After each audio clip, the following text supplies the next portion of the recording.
नमस्कार दोस्तों।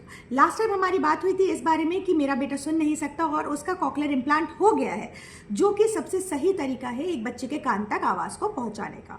लेकिन मुद्दा ये है कि इस बात को समझा कैसे जाए कि छोटा बच्चा सुन सकता है या नहीं, क्योंकि बच्चे जब बहुत छोटे होते हैं तो वो हर चीज़ पे रिएक्ट भी नहीं करते, वो बात भी नहीं करते, वो बता भी नहीं सकते। तो ये बहुत एक बड़ा चैलेंज है कि इस बात को समझा जाए कि बच्चा सुन सकता है या नहीं।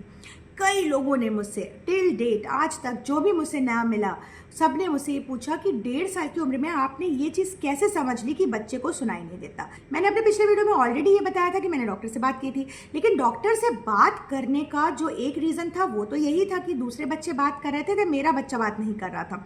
लेकिन मैं आज आप लोगों को ये बताऊंगी कि और कौन कौन से तरीके हैं जिनको मैंने ध्यान नहीं दिया, नहीं तो मुझे और भी पहले पता चल जाता कि मेरा बेटा सुन नहीं सकता या उसे सुनने में कुछ तो दिक्कत है।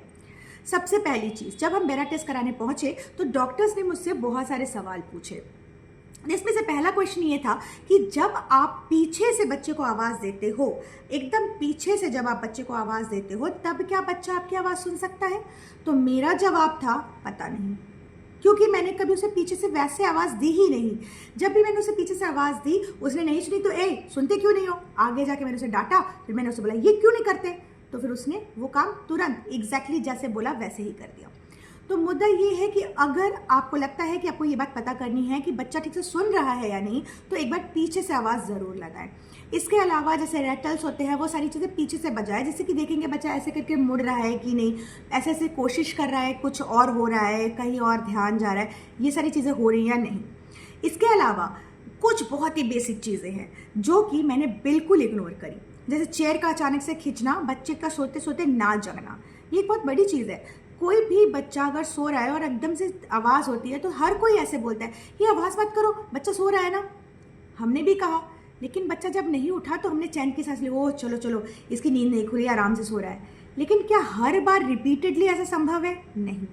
कभी हो सकता है कि बच्चा बहुत गहरी नींद में है, नहीं उठा, लेकिन जनरली बच्चे उठ जाते हैं। सेकेंडली, जब मिक्सी चलाई गई तो हमें लगा कि अरे वाह, ये तो बड़ा ब्रेव है, ये तो डरता ही नहीं है, मिक्सी की आवाज़ से भी इसको ज़्यादा कोई फर्क नहीं पड़ता, आराम से अपना रहता है। नहीं, अगर मिक्सी चल रही है, जो जिस चीज़ में सारे बच्चे रिएक्ट कर रहे हैं, वो देख रहे हैं अरे ये क्या आवाज़ आई, तो वैसे ही आपके बच्चे को भी इस बात पे ध्यान देना चाहिए कि अरे ये क्या आवाज़ आई, है ना। अगर उसने मिक्सी की आवाज़ पे रिएक्ट नहीं किया तो हमें डरना चाहिए। कुकर की सीटी बजी, बच्चा एकदम से जो भी काम कर रहा है उसको छोड़ के उसको पहुंच जाना चाहिए ये देखने, या तो कम से कम उसको छोड़ के काम एटलीस्ट वो देखने लगे कि ये क्या आवाज़ आई। अगर नहीं आई तो इसका मतलब ये नहीं है कि अरे वो ध्यान नहीं दे रहा। अगर नहीं भी ध्यान दे रहा तो ध्यान क्यों नहीं दे रहा है? जिस चीज़ में ध्यान देना चाहिए हम सब चौंक के एक बार ध्यान हमारा हट जाता है, तो बच्चे का ध्यान क्यों नहीं हट रहा? इस बात पे बहुत ध्यान देने की ज़रूरत है। कुछ और चीज़ें हैं, जैसे कि आपने क्लैप किया, बच्चे ने पीछे नहीं मुड़ा। आपने बच्चे को कोई सॉन्ग आपके फ़ोन में प्ले किया, लेकिन बच्चे में कोई रिएक्शन नहीं। वहीं अगर आपने टीवी में कोई सॉन्ग प्ले किया तो बच्चा डांस कर रहा है, हम खुश हो गए, अरे देखो डांस कर तो रहा है। लेकिन नहीं, बच्चा टीवी में दूसरे लोगों को डांस करता हुआ देख कर डांस कर रहा है, वो देख के कर रहा है, ना कि वो सुन के कर रहा है। ये चीज़ को आइडेंटिफाई करना बहुत डिफ़िकल्ट है कि बच्चा सुन के चीज़ों को कर रहा है या देख के कर रहा है। तो उसके लिए कुछ ही चीज़ें हैं, जैसे जब बच्चा सो रहा है, एक बार नींद ज़रूर ख़राब होगी, लेकिन आप कुछ कुछ आवाज़ें करके, जैसे आपने कहीं दूर थोड़ी सी थाली गिरा दी। बहुत इंपॉर्टेंट एक और बात है कि बच्चे जो हैं वो वाइब्रेशन भी पकड़ते हैं। आपने कोई सामान ही गिरा दिया तो उसका वाइब्रेशन अगर बच्चे तक पहुंच जाएगा, तो बच्चे बड़े क्लेवर होते हैं, वो तो भाई समझ जाएंगे और वो पीछे पलट लेंगे कि क्या हुआ। लेकिन आपको भी क्लेवरली काम करना है, आपको शोर तो करना है लेकिन वाइब्रेशंस के साथ नहीं करना है। बहुत ही क्लेवरली आपको बिना किसी आहट के सिर्फ आवाज़ करनी है। अगर उस आवाज़ पे बच्चा चौंका, बच्चा रोया, बच्चा डरा, आप खुश हो जाइए, आपका बच्चा बिल्कुल ठीक है।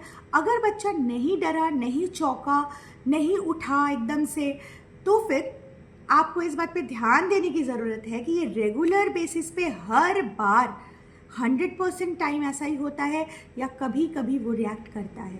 अगर हम बहुत जल्दी ही इस बात को पकड़ लेते हैं, 8 मंथ, 9 मंथ या at the time of birth या 5 मंथ 6 मंथ, जितनी जल्दी इम्प्लांट होगा बच्चे का डेवलपमेंट उतना ही ज़्यादा ईजी होगा, उतना ही ज़्यादा अच्छा होगा। अगर आपको थोड़ा भी शक होता है कि बच्चे को कोई दिक्कत है, बच्चा नहीं सुन सकता है, तो आप ज़रूर अपने डॉक्टर से बात करिए। बच्चे का बेरा टेस्ट हुआ जन्म के बाद ही, बिल्कुल ठीक था, लेकिन बाद में सडनली आपको ऐसा फील हो रहा है ये रिएक्ट नहीं कर रहा है, और आपने इन सारे जो एग्जाम्पल्स मैंने दिए आपने उनको भी कुछ ट्राई करके भी देख लिया कि बच्चा अपने नाम पे भी रिएक्ट नहीं करता, बच्चा जो चीज़ पसंद करता है सामने से देख के तो कूदता है उस चीज़ को कि अरे वाह मुझे बिस्किट मिल रहा है, लेकिन पीछे से अगर आप बोलते हो बिस्किट बिस्किट तो वो कुछ भी रिकॉग्नाइज नहीं करता है। तो आपको इस बात पे फिक्र होनी चाहिए कि बच्चा ऐसा क्यों नहीं कर रहा है। आपको उस बारे में डॉक्टर से डिस्कस करना ही पड़ेगा जल्दी से जल्दी, जिससे आप भी सही दिशा को पकड़ के आगे बढ़ सके। किसी भी समस्या का समाधान डर नहीं है, किसी भी समस्या का समाधान डिनायल नहीं है, किसी भी समस्या का समाधान डिप्रेशन नहीं है। हर समस्या का समाधान है हमारी कोशिश। हमें कोशिश करनी पड़ेगी, हमें देखना पड़ेगा क्या कर सकते हैं क्या नहीं कर सकते हैं, हमें बहुत सारी पढ़ाई और रिसर्च करनी पड़ेगी। हम पेरेंट्स हैं, ये हमारा कर्तव्य है कि हम अपने बच्चे की समस्या को समझें और हम उसके लिए सॉल्यूशंस को ढूंढें, क्योंकि आज हमारा बच्चा बहुत छोटा है, अपने लिए सॉल्यूशंस को खुद नहीं ढूंढ सकता, लेकिन हम उनके लिए कर सकते हैं। Mama's please be very strong. आपको पहल करनी पड़ेगी, आपको बोलना पड़ेगा कि हाँ हम कर लेंगे। बहुत बार फैमिली डिप्रेस्ड होगी, आपको अंदर से आपके आंसू निकल रहे होंगे कि क्या हो रहा है कैसे हो रहा है, लेकिन ऊपर से you have to be strong कि हम निपटेंगे इस प्रॉब्लम से, ये हो जाएगा, ये कर लेंगे, ये देखेंगे। आपके अंदर ये जोश, ये पॉजिटिविटी होना ही पड़ेगा। अगर आपके बच्चे में भी आपको कोई भी ऐसी सिम्टम्स लग रहे हैं या कोई भी ऐसी समस्या लग रही है तो प्लीज़ आप कमेंट बॉक्स में लिखिए, जिससे कि कई और भी पेरेंट्स होंगे जो आपकी हेल्प कर सकते हैं। शायद मैं ही आपकी कोई हेल्प कर दूं। इसलिए हमेशा अपनी बात को कहना बहुत ज़रूरी है। अगर हम अपनी बातों को कहेंगे नहीं ना, पता भी नहीं चलेगा और हम किसी भी चीज़ का सलूशन कभी ढूंढ नहीं पाएंगे। आपको लगता है कि इन टिप्स से आपको कुछ भी बेनिफिट हो रहा है या कुछ भी फ़ायदा मिला है तो कमेंट बॉक्स में एक थम्स अप ज़रूर कर दीजिए। अपना ख्याल रखिए, अपने बच्चों का ख्याल रखिए। नेक्स्ट वीडियो में मैं स्टेप बाय स्टेप आपको आगे बढ़ के बताती चलूँगी कि मेरा सफ़र कैसा रहा, डॉक्टर्स ने मुझे क्या क्या सिखाया, डॉक्टर्स ने मुझसे क्या क्या पूछा। लेकिन मेरा हमेशा ही आप सबसे निवेदन है कि अगर आपका बच्चा छोटा है तो आप उसकी हर एक हरकत पे ध्यान ज़रूर रखिए और अपने डॉक्टर को बताना बिल्कुल मत भूलिए। हर महीने आप डॉक्टर से मिल रहे हैं वैक्सीनेशन वाले दिन, लेकिन आप बात क्यों नहीं कर रहे हैं? सारी चीज़ों को अपने पास नोट डाउन करिए। मैंने इस मंथ में ये चीज़ें नोटिस की, कोई बात नहीं, सिली क्वेश्चन ही सही, लेकिन क्वेश्चंस डॉक्टर के सामने रखिए। डॉक्टर्स आपको बहुत अच्छे से गाइड कर सकते हैं कि हम क्या कर सकते हैं एज अ पेरेंट। चाहे आपका बच्चा क्रैंकी है, चाहे आपका बच्चा खा नहीं रहा है, चाहे आपका बच्चा खा रहा है, अगर आपको कुछ भी ऐसा लगता है कि ये कुछ अजीब लग रहा है तो फिर आप अपने डॉक्टर से बात करने से बिल्कुल मत चूकिए। एक सही कदम आपके बच्चे के जीवन को बिल्कुल बदल के रख सकता है। अपना ध्यान रखिए। Bye bye, take care.